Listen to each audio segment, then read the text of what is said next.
Land Rover unveils its midsize Velar, which effortlessly straddles the luxury and off-road worlds. Ålesund, Norway. If you were a car, what would you be? Me. Tough question. I'm a Pisces swimming in two directions at once.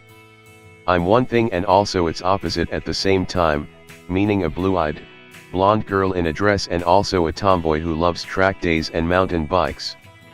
But somewhere along the 51,000 miles of twisting Norwegian coastline I've just discovered my car self behind the wheel of the 2018 Land Rover Range Rover Velar.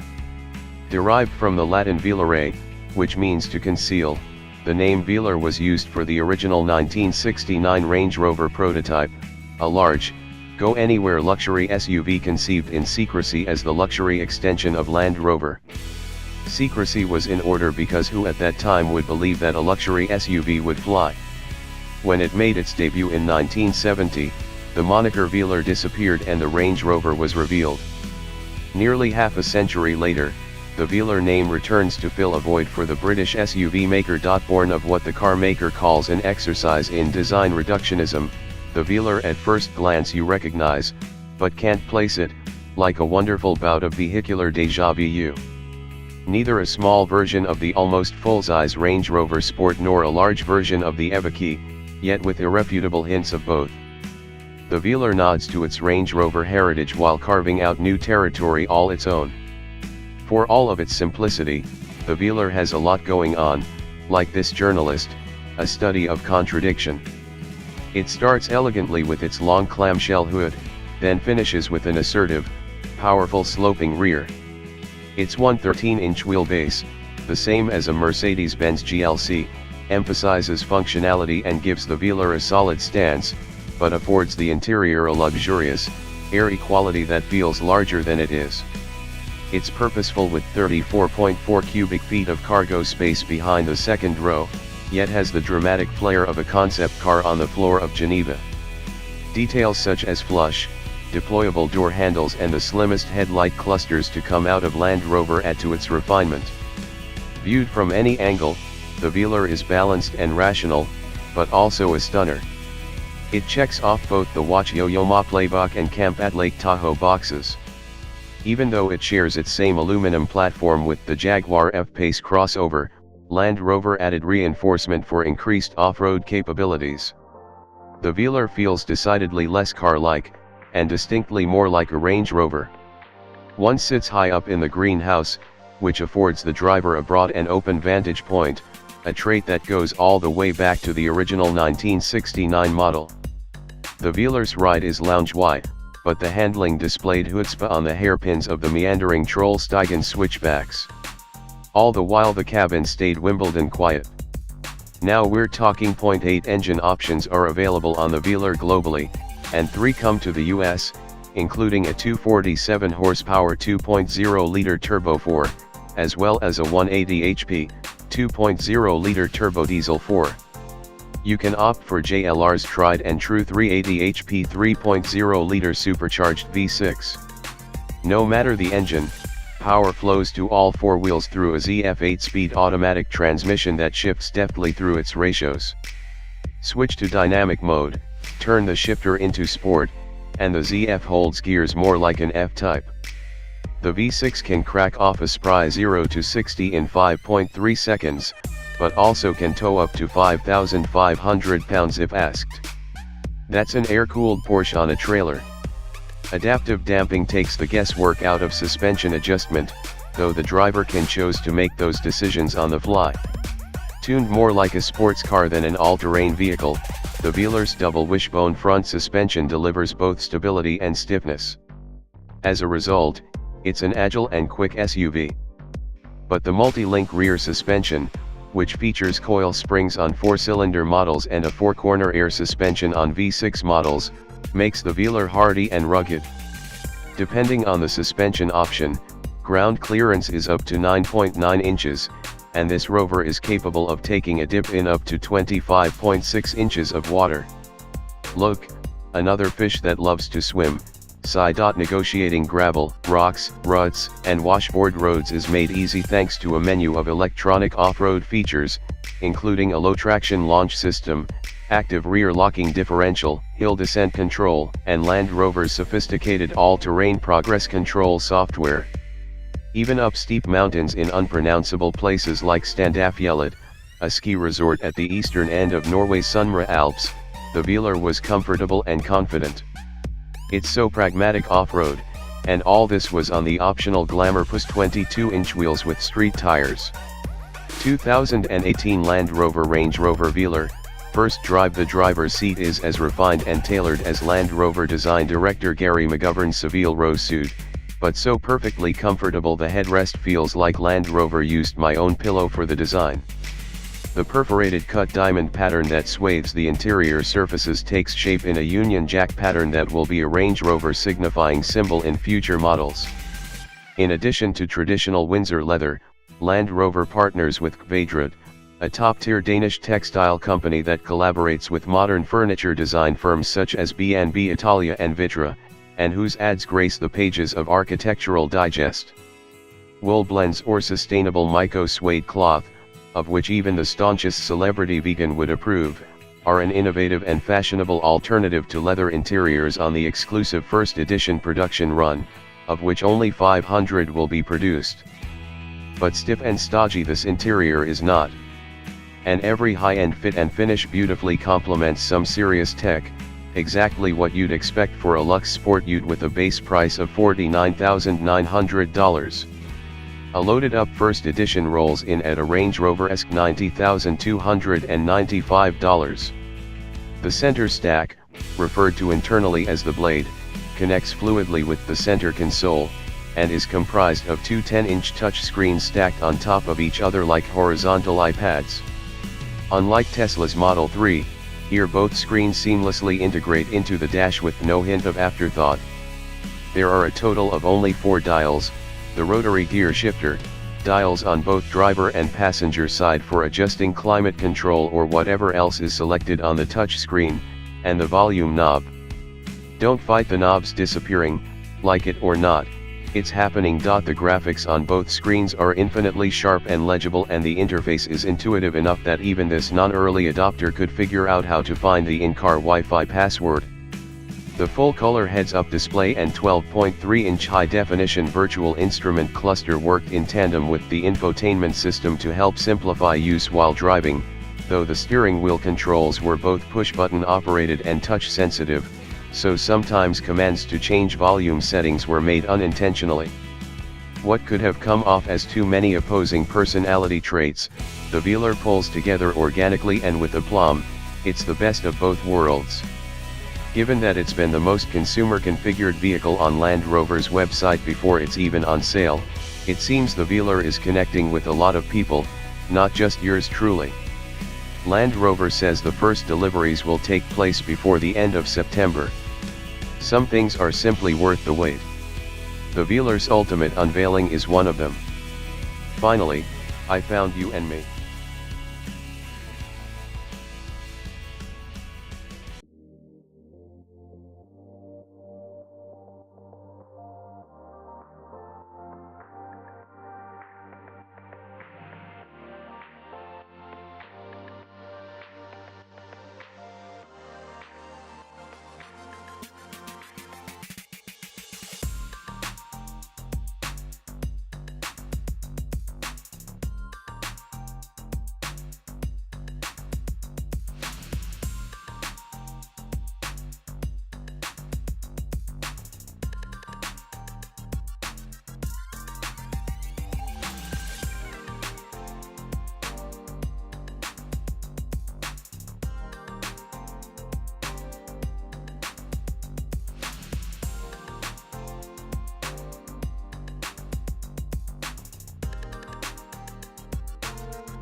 Mazda's entry-level crossover goes on sale in September, priced at $20,110. The Mazda Cx-3 has undergone a light update for the new model year, which brings a handful of thoughtful improvements. The 2018 Cx-3 gets an automatic emergency brake support as standard on all models, which applies the brakes in speeds below 19 miles per hour, 30 kilometers per hour, preventing rear-end collisions in urban road situations. The entry-level crossover joins several other Mazda models in offering the company's G-vectoring control system, which gives drivers more confidence and control behind the wheel thanks to clever management of the torque delivery to the wheels in conjunction with steering inputs. Mazda says the most important improvements for the 2018 Cx-3 are hidden underneath the skin and can only be felt from behind the wheel. For example, a slightly revised suspension design with new front lower control arms and recalibrated dampers, as well as new engine mounts, provide better chassis dynamics. On the other hand, improved door seals, thicker rear glass, and sound suppression mats added underneath the floor and dashboard filtrate mechanical noises entering the cabin. Another upgrade that's invisible to the eye is the improved throttle and transmission responsiveness. Once you get into the car, depending on the trim level, you will discover a redesigned steering wheel, new full-color head-up display, Grand Touring trim, and adaptive cruise control, high-speed automated emergency braking, lane departure warning, and automatic high-beam headlights, all part of the new $1,435 premium package replacing the iActive Essence. Priced at $20,110, the 2018 Cx-3 comes exclusively equipped with a 2.0-liter gasoline engine producing 146 horsepower, 109 kilowatts, and 146 pound-feet, 198 Newton-meters, of torque. Power is channeled to the front or all four wheels through a 6-speed automatic gearbox. All-wheel drive variants start at $21,360 with nationwide deliveries scheduled to begin in September this year. Sales of the model in select regions of the United States have already started. When teamed with the Camaro/ATS engine, the spanking new 2018 Chevrolet Equinox made a pretty good first impression when we drove the 1.5-liter powertrain that's expected to account for 3/4 of sales of the popular midsize CUV. Praise was heaped upon its impressively lightened, taut, and responsive chassis. It has sleek looks inside and out and impressive feature content. Our biggest gripe during that drive was with the aging 6-speed automatic and its strong contribution to what turned out to be pretty middling performance a month later. These problems, it turns out, are a snap to fix. Simply tick the order box marked 2LT on either the middle LT or top drawer Premier trim level. Doing so adds a half-liter of displacement to the turbocharged 4-banger and 3 ratios to the transaxle. This harnesses an extra 82 horses and 59 lb-ft of torque and magnifies the transmission's leverage considerably. Chevy quantifies the improvement by estimating the juicier powertrain will drop 0-60 times by 2 seconds from the 9.2 we measured on the 1.5-liter 6-speed, comparing front-drive models. And although folks shopping for mid-size crossovers might not obsess over 0-60 or quarter-mile times, any nuclear family with a cargo hold full of weekend gear will appreciate the comparative effortlessness with which the 2.0-liter Equinox leaps around long semis on a 2-lane road. Even driving with only 2 people on board, the 1.5-liter had me looking for super long openings and or hoping for downhill opportunities with a tailwind. Credit for this performance goes to the 9-speed automatic in roughly the same share as the 6-speed earned blame with 1.5. Cruise along at 50 miles per hour in 9th gear at 1,200 RPM, and drop the hammer to pass. The trans orders up a direct downshift to 4th, landing the engine at 4,800 RPM. At that point some 225 horses start galloping after a fraction of a second of turbo spool up. There's still another 700 or so revs to go before reaching the peak of 252 HP, and a redline upshift happens at 68 miles per hour. Repeating this procedure at 65 miles per hour delivers the exact same results, 4,800 RPM in fifth with the redline shift at 87 miles per hour if you keep your foot in it. There are a few curious quirks to this transmission. One is the fact that the overall ratio in first gear is a significant 19% taller than in the 6-speed, a likely hedge against torque steer. If that was the aim, it worked. In a front drive model and in the AWD variant with AWD switched off, I was utterly unable to make the engine tug at the wheel during wide open throttle brake torque launches with full wheel lock, hard downshifts in tight corners, and similar hooning. The other is the crazy close spacing between second and third gears, which amounts to 5 miles per hour on the speedometer. Those are either slash or ratios depending on your rate of acceleration. You'll use one or the other but seldom both during any given acceleration run. You might be asking, but at what price does the 2.0 liter / 9-speed package solve the Equinox's problems? Short answer, $2,395. That's the upcharge on a front drive LT, and it includes a 3,500-pound trailering package. The 1.5 and the forthcoming 1.6-liter turbo diesel are rated at 1,500, 18-inch wheels, and dual exhaust. The upcharge is $4,340 on an LT with AWD, but only because it includes the $1,945 driver confidence and convenience package, safety warning systems, vented 8-way seats, heated rear seats. The price premium is $400 higher on the Premier model to cover a set of fancier machined 19-inch wheels. Trust me, if you're consulting Motor Trend, you're going to want the 2.0 liter / 9-speed. Pay for it by talking yourself down from the Premier to the LT trim grade, and you'll save enough to add back some of the toys as optional extras. This power team makes a good crossover grade. Pricing for the 2018 Nissan Armada will start from $45,600 MSRP for the SV2WD model, and climb as high as $61,590 for the Platinum 4WD flagship version.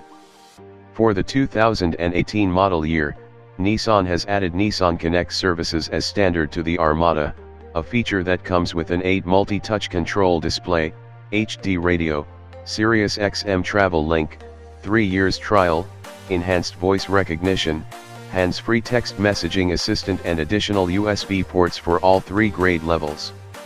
All 2018 Armadas come with a 390 HP 5.6-liter V8 engine, mated to a 7-speed automatic, plus enough room to seat 8 passengers. Armada Platinum versions will now feature the Intelligent Rear View Mirror, IRVM, system, which is available for the first time on any Nissan model. The system uses a high-resolution camera mounted at the rear in order to project a clear image onto an LCD screen built directly into the rear view mirror. The driver can then switch between the traditional mirror and the intelligent rear view mirror by flipping a switch. Not since a magic mirror of children's fables has a mirror seemed to have such special powers as the new IRVM, said Nissan North America VP, Michael Bunce. It provides a clear, expanded field of view under a wide range of conditions, giving the driver the best possible view of the rear flanks no matter how tall the passengers in the back seat or how many balloons you have to take to that party. What the tech does is basically it bypasses whatever it is you have in the car, giving you a direct line of sight behind your Armada. Aside from the IRVM system, flagship Platinum models also come with a power sliding moonroof, front climate-controlled seats, a family entertainment system and Nissan Safety Shield technologies.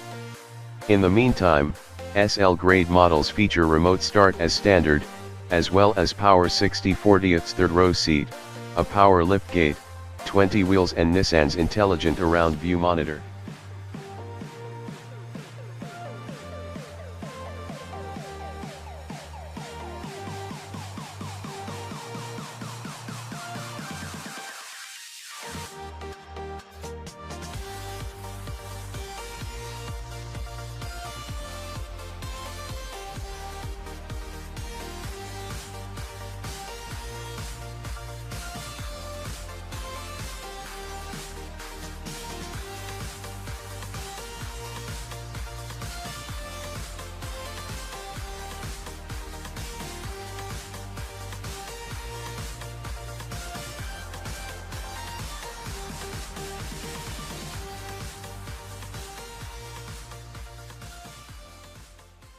Even enthusiasts might shy away from a performance variant when the basic flavor of the new Q5 is this good.